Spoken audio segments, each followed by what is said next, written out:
I really think now, given the current, challenges we are experiencing, the community is experiencing, queer and trans youth, not just in New York City, but across the country. I know in Canada and other parts of the world, in the UK. I think having that name and having that icon and having that idea of like, how do we show that this is a community-driven effort? This is a very small organization that's trying to hold its hand out and support young people at a time in need, in a time of crisis, and help them cross the street and get to the other side of the challenge they're having. And so I really like that idea of free to be youth, free to be who I am in that level of authenticity and that level of joy. Today on Rainbow Country, Free to Be Youth Project, an organization that provides legal services, know your rights training, and employment initiatives to at risk LGBTQ youth.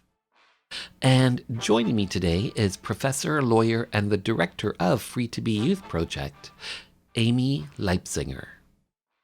Hi, I'm Jeannie Becker, and this is Rainbow Country with Mark Tara. Amy Leipzinger, hi, how are you? I'm fine. Thanks so much. First of all, your last name, how do you say your last name correctly? Because I know I'm probably butchering it. You're not, and it happens all the time. When I was 6 years old, they used to say it was lifesaver, which, oh, how I wish Okay. that's what it actually was. But it's actually Leipziger. Leipziger. Hmm. Oh, well said, well said. I have to say thank you for being here. I am Uh, so happy to be here. well, thank you for being here, especially to talk about Free to Be Youth Project. You Mhm. are the project director for Free to Be Youth Project. Let's start from the ground and build up. What is Free to Be Youth Project? What is this all about?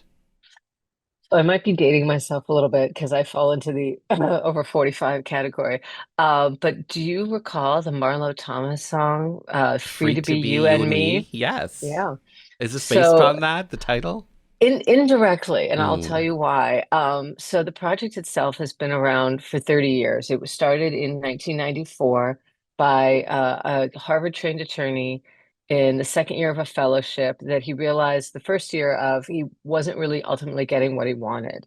And he pitched what back then, I think, especially coming out of the AIDS crisis, was a really revolutionary idea that young, unhoused, at-risk, and street-involved LGBTQ youth really need quality legal representation. They are as deserving, if not more deserving, than those with means. And he pitched this idea to the fellowship, and they said, "Hey, this is a great idea, run with it." So he did for the first year. He found some additional funding. It took off like gangbusters.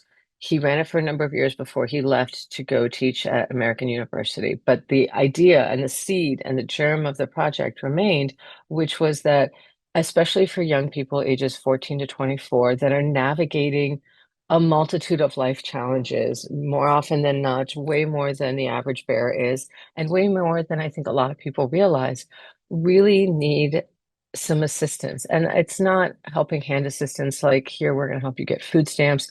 It's, I've run into this bureaucratic legal roadblock. How do I, as a young person who may not have the wherewithal or the knowledge or the experience to, push past this roadblock or work around it, how do I do that?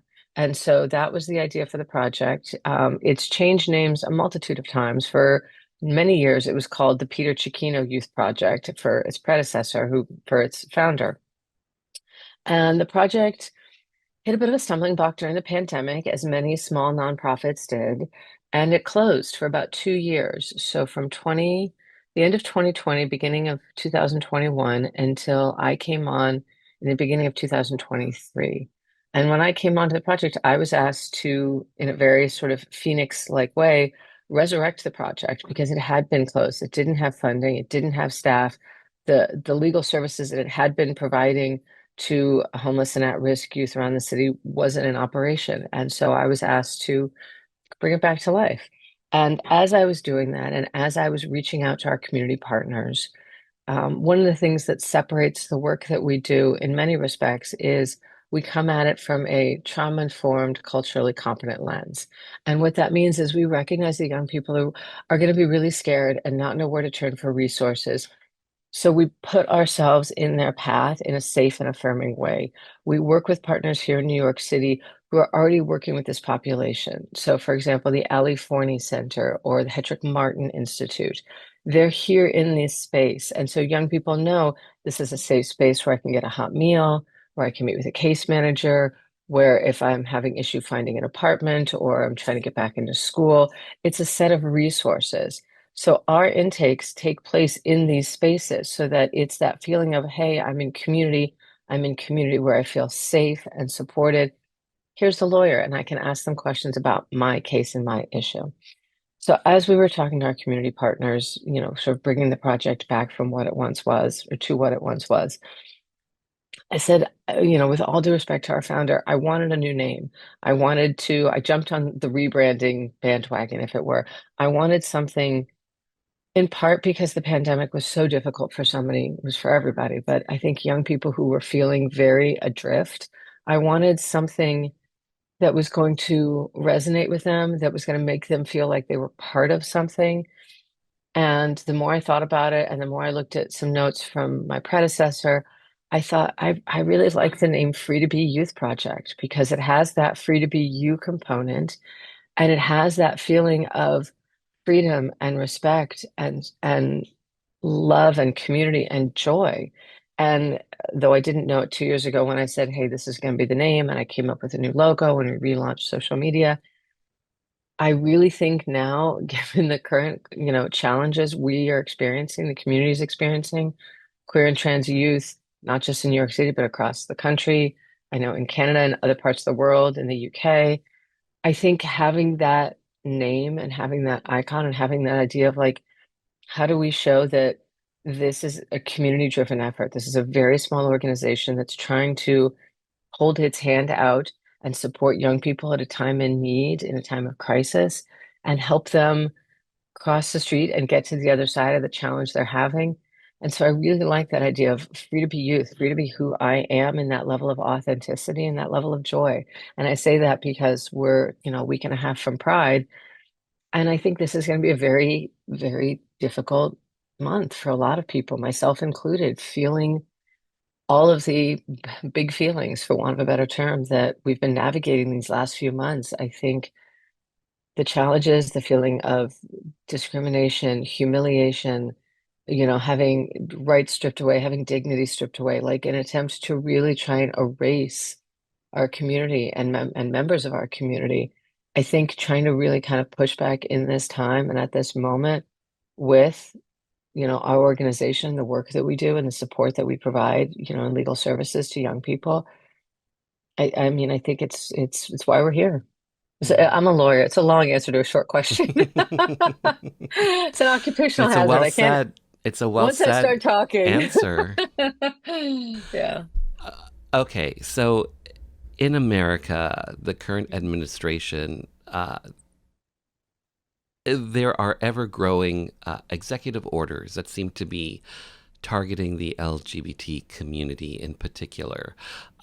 One executive order, number 14183, prioritizing military excellence and readiness. Prioritizing military excellence and readiness. That executive order bans transgender people from military service. So here's the question in regards to the queer youth that you're seeing, Mhm. the trans youth that you're seeing, and the fact that your current government is targeting, the LGBT community. Are you seeing LGBT youth like mentally struggling in regards to the fact that their government is targeting them? Are you seeing that uh, in the people that you're seeing in regards to Just, their mental health? yeah, I mean, the short answer is yes. The long answer is we were looking at, right leading into the election, into November's election. we were sort of looking at some other statistics that, the Trevor Project among one of them, that we're tracking the number of calls coming in from youth expressing anxiety about the election and its outcome. And shortly after the election, I think they said something like 200, there was an increase of over 200% of young people that reached out to the Trevor Project because the level, and this was even before the inauguration in January, the level of fear was palpable. We walked in the morning after, it wasn't just feeling deflated and defeated. It was, we knew that things were about to get really, really bad and really, really difficult. I don't think even with all the preparation we did from November until January 19th, we could have imagined on any scale how ferocious, um,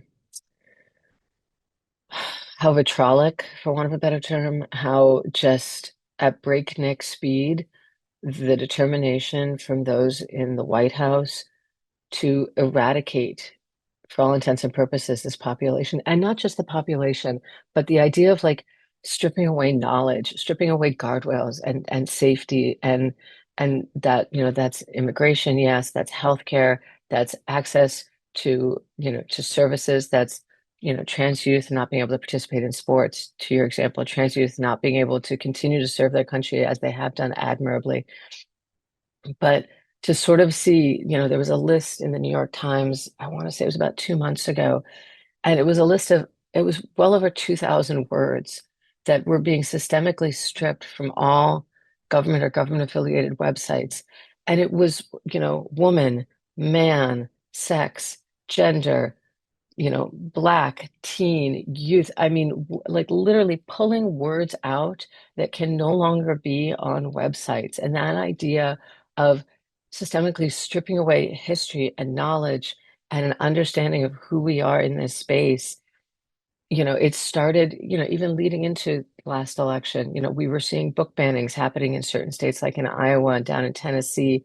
We were seeing young people in their school libraries having books taken off the shelves. So it started, and this idea of like literally taking away knowledge, taking away information is such a terrifying thought. But then to have it codified and to say we're literally going to take away any resources you have, any information you have, any ability, and especially for young people to try and find that safe space, that feeling of community, so that young people are then forced to go to school in a hostile environment where there's been an uptick in bullying, there's been an uptick in harassment, there's been an uptick in discrimination, and then it propels forward into the workplace where you not only are seeing strippings of government protections and laws that are intended to support vulnerable populations like those in the trans and queer community, but just systemically saying we are not validating your existence.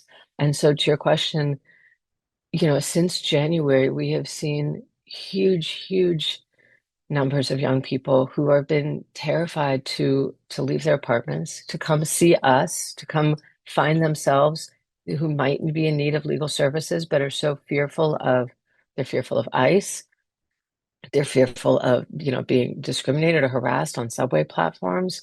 They're fearful of leaving whatever bed they're on, couch they're on, shelter they're in, for fear of navigating in public spaces. And that feeling is growing, and it's making it really difficult for the young people we serve, whose need is only growing, to say, okay, how do I find this person if I'm so terrified I can't leave my house? And what does that then mean? It then means, I mean, just for the purposes of immigration, young people who left countries, cities, hometowns that were not safe, where they were being hurt or threatened with death, making treacherous, perilous journeys to come here in the hopes, and we're talking young people. We're not necessarily, I mean, a lot of people, I'm sure they're, 30s and 40s, but, we work with a population, some have come from Honduras and Venezuela. We're not talking, hey, I'm going to hop on a 6-hour flight. We're talking people who took months to walk here. So fearful were they of staying in their own country because they identify as trans or queer, to say, I need to get to safe land, to have gone through all of that. And many of them lost family, many of them lost other people, many of them were exploited for that weakness along the way, to get to what I was looking at the Statue of Liberty yesterday, which should be a safe harbor, only to find that now they're afraid to walk on the streets of Manhattan because they're afraid ICE is going to stop them. And they haven't finished going through the asylum process or some other process yet. Means that in some ways, some of them were like, what did I do that? Why did I do this? Am I any safer than I was before? And so that's been really heartbreaking to see in the clients that we work with in the community we serve. So this project, Free to Be Youth Project, this is based in New York City. Are there other chapters in America or around the world, or is this something that was based off of another project somewhere? The short answer is no. I keep Hmm. starting with the short answer and then I give you the long answer. Um, So there are other organizations in the United States, Lambda, ACLU, those that are being talked about in the news that are doing amazing systemic litigation. They're doing fantastic work in filing injunctions and stopping laws before they get enacted and arguing in courts and in the Supreme Court to sort of get ahead of, what are these just awful executive orders. What we do is a little different. We work, as I said, with a very small population. We're here in New York City and we serve young people in New York City. And there's an average of about, on average, between 8 and 10,000 young adults, ages 18 to 24 that identify as LGBTQ and are navigating life in New York City streets. And then there's additional, an estimated 100 and who is 150,000 that are attending school that identify as homeless. And then we know that up to 40% of homeless youth identify as LGBTQ. So there's, roughly another population of about 50 to 55,000.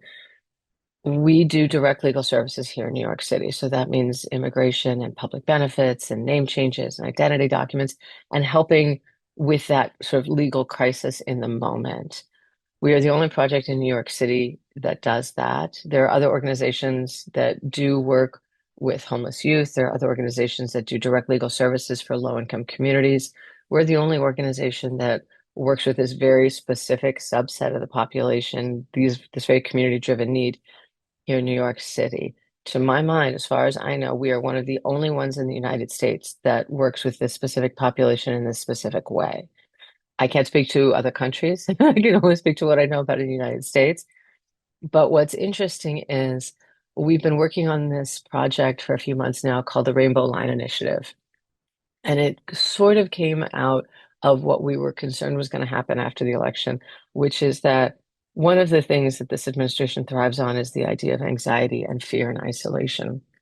And we know, as we've been talking about mental health, that especially for a young person navigating their identity and coming to a safe place and feeling secure in their identity can be a very challenging journey. And when resources are cut off and they can't find that safe space or funds are cut off from that safe space in states that may not have as many resources as, say, New York, it makes it very difficult for this young person to say, again, where do I go? Where is this space for me?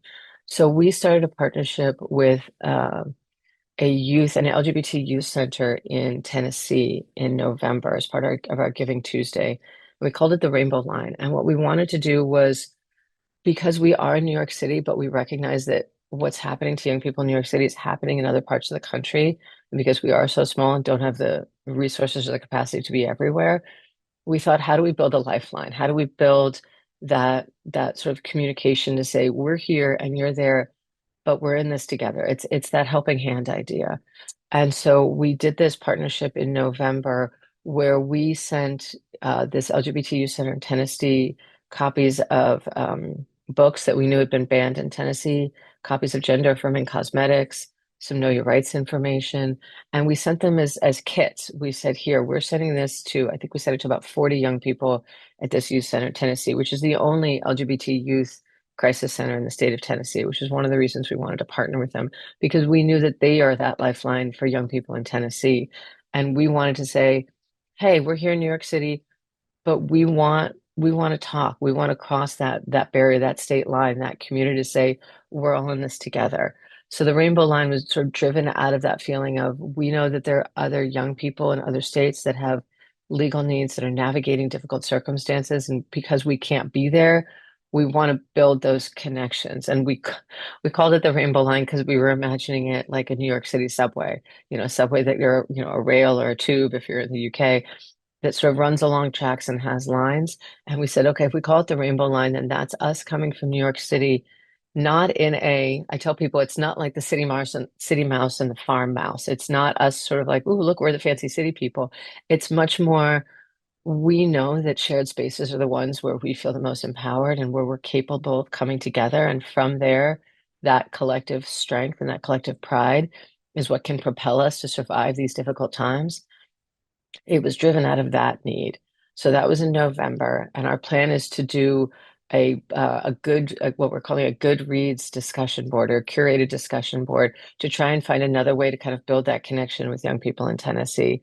And we got such a positive response from the young people, from the center itself, that we said, "Hey, let's try and do this again." So right now we're working in Alabama with a couple of community centers there, and we reached out to them. We said, "Hey, this is what we did in Tennessee.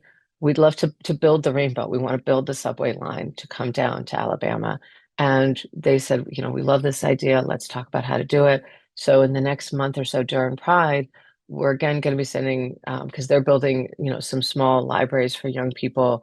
Again, kind of pushing back on that idea of let's not have information taken out of their hands.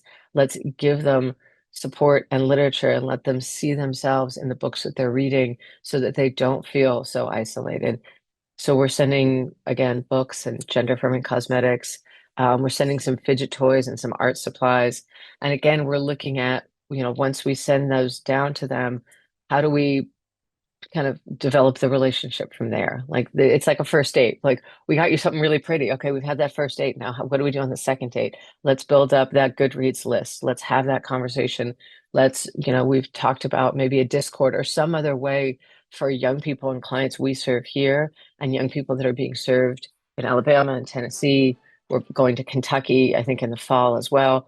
How do we kind of build those bridges across those state lines in the community?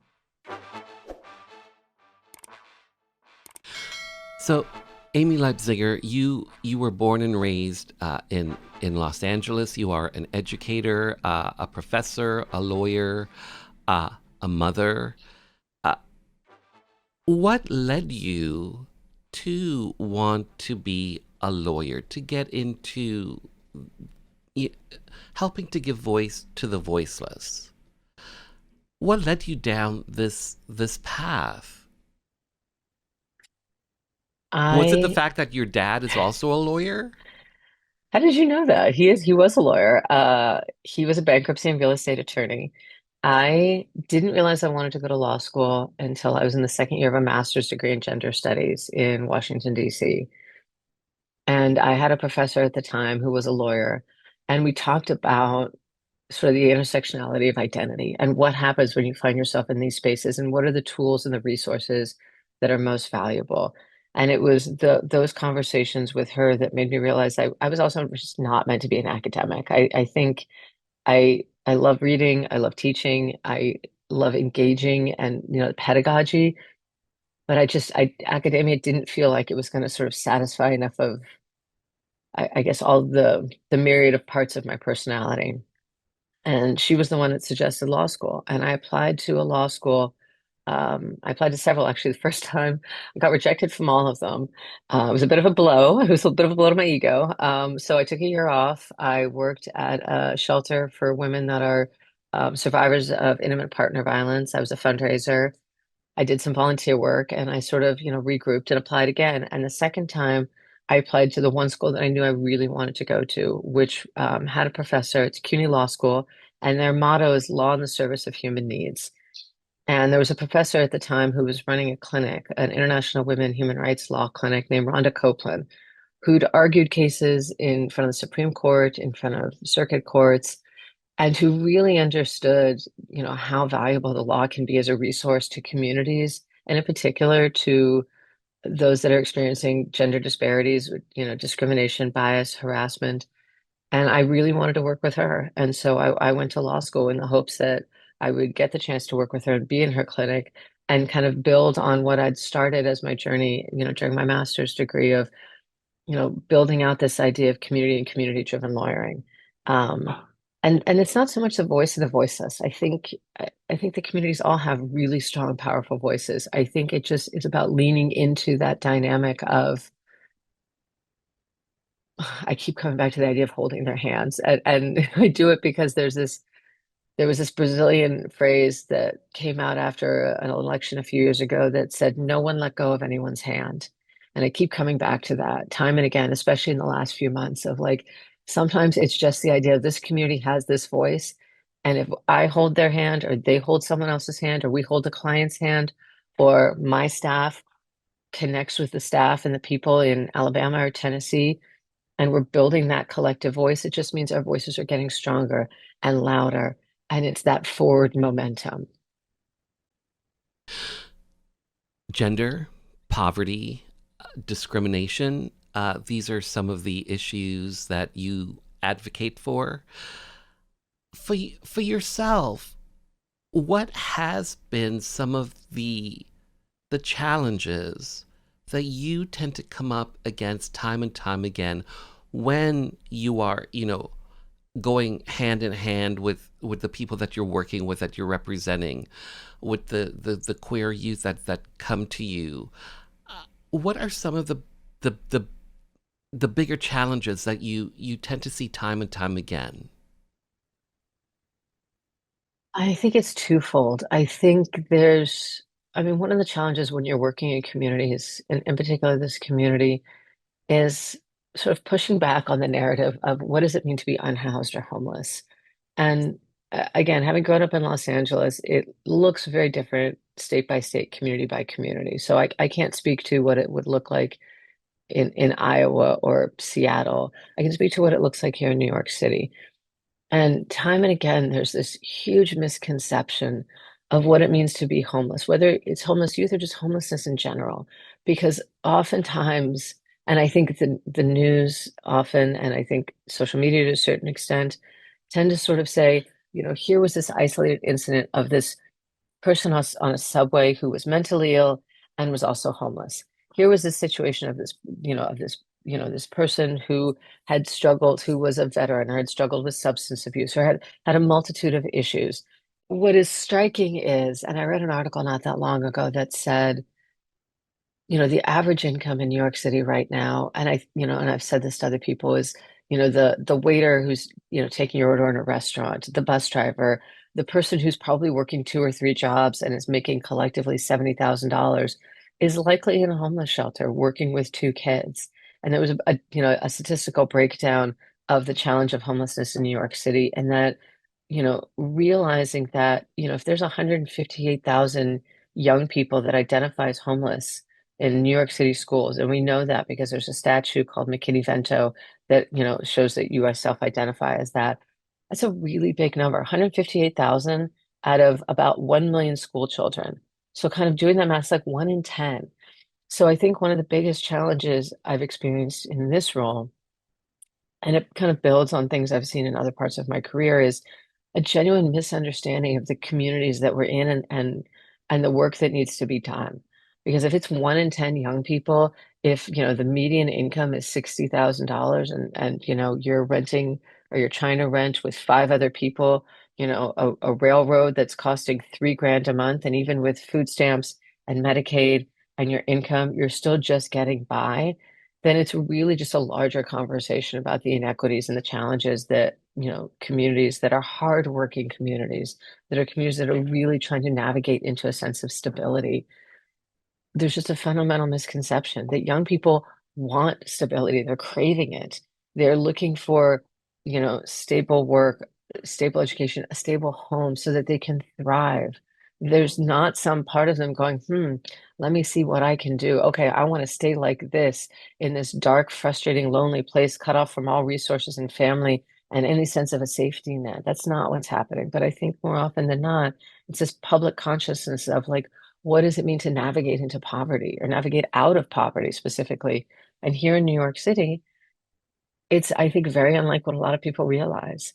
And I think the second piece that's the lawyer in me that's seeing right now, especially, is the intractable challenges that we're seeing on a fundamental level that are making it how do I say this? One of the biggest challenges, I think, it's partly that the community is experiencing, but the community is experiencing it because in the last 4 months, we've seen such a paradigm shift and a genuine understanding of what the law is, what laws are intended to do, how courts work, how judges make decisions, and the respect that goes along with that. There's been such a disregard by the current administration that realizing that the work that we do that was already difficult before this administration is now 20 times harder because everything is now being undermined and scrutinized and questioned. And the work that we do and the community that we're trying to serve is now making it 10 times harder to say, here's a person who needs food stamps and they're working, one job and they're trying to go to school and they need the food stamps. Okay, but now we're going to cut off their access to food stamps because we're going to close all of the centers that are within a 4 mile radius of where they are. And then we're going to lose the paperwork that they gave us 3 times. And then we're going to try and, we're going to have someone tell them the wrong information. And then they're not going to know that if they didn't file the requests they needed, in an administrative appeal, they've lost that window to then get those food stamps that they would have needed in order to put groceries on the table. So it's that sort of like systemic practice where you've got, we've always had bureaucracies. Bureaucracies have always been bureaucracies and they will continue. But when you are watching an administration strip away money, strip away jobs, strip away people, and whittling down those agencies whose job it is to look out for the hundreds of millions of people in the country that need these services. It's these social net services are what are keeping people in what tiny semblance of stability they have are keeping them tethered to it. It's duct tape and chewing gum, in a MacGyver-esque way. It is literally duct tape and chewing gum keeping them together. And then you're ripping away the duct tape and be like, well, just do it with chewing gum. And then are surprised when, or not surprised, are expecting that it's just not going to work. And then more people are going to struggle. And it's not going to get any easier. It's going to get systemically a lot harder. So, Amy, here's my last question for you, and it's simply this: you are an ally to the LGBT community. You are the project director at Free to Be Youth Project. I just Hmm. asked you about some of the challenges that you tend to come up against time and time again. But for you personally, what do you find most gratifying, most satisfying out of helping the people that you're helping, working hand in hand with them? What are you finding uh satisfying at the end of the day? What do you find most satisfying at the end of the day? I work with an attorney right now who started doing something right after the inauguration, and it really kind of stayed with me. At the end of every day, he keeps a small notebook and he writes down the name of the whatever client or whatever small victory he got that day. And the victories change from day to day, and the clients' names change from day to day. But right after the inauguration, I really spent a lot of time thinking about that because the victories might feel to an outsider looking in, quote unquote, small. You've helped one person. You helped this one person stay in their apartment. You helped this one person get a work authorization so they can work lawfully. You helped this one person, get a name change order to now change their ID so it accurately reflects, their gender identity and and how they see themselves. And from the outside looking in, a lot of people might say, okay, but that's one person. And to be fair, we're also a very small organization. So on average, we help about 150 young people a year. And again, when you think about, as I said, the thousands of people in New York City, a lot of people might sort of say, well, it's really small. You only help these one people. And but it's not small, and it's not small to that one person. And so what sort of gets me through the day right now is those victories, is that feeling of this person, I was just helping this client last week, and it's taken well over a year to get them into a new apartment that's safe and that's habitable. And they finally got the keys and they finally moved in. And that is in large part because we were the ones holding their hand through this process, because we were the ones navigating with the public housing agency, with the broker, with the client. We were helping them when there were a handful of small derailments, and we kept them back on track and we kept going through this process together. And they knew that they could come to us and say, here's what's happened, I'm stuck, or how do I do this, or what happens next? So knowing that is immeasurable to me. My staff thinks it's really funny. I always talk about the starfish metaphor of like you come onto the beach and you see thousands of starfish, drying in the sun, and a father's there and he picks up one starfish and he walks it to the water and he puts it back in the water and the son says, what difference does it make? There's thousands of them here. And the father says, it made a difference to that one. And the other thing that's really telling is that one is going to then say to the next person who's in a similar situation or different situation, I'm lost, I'm stuck, I don't know where to go. What do I do? They're going to say, I got you. I'm going to find a person who's going to help you. And then they reach out to us. So it's that idea of kind of like paying it forward in the like it's moving starfish by starfish, client by client. It's helping them. And then as we continue to grow, I mean, again, we've only been back up and running for 2 years. That feeling of the ripple effect of what it means, I think is what kind of gets me through the day. Well said. Well said. Amy Leipziger.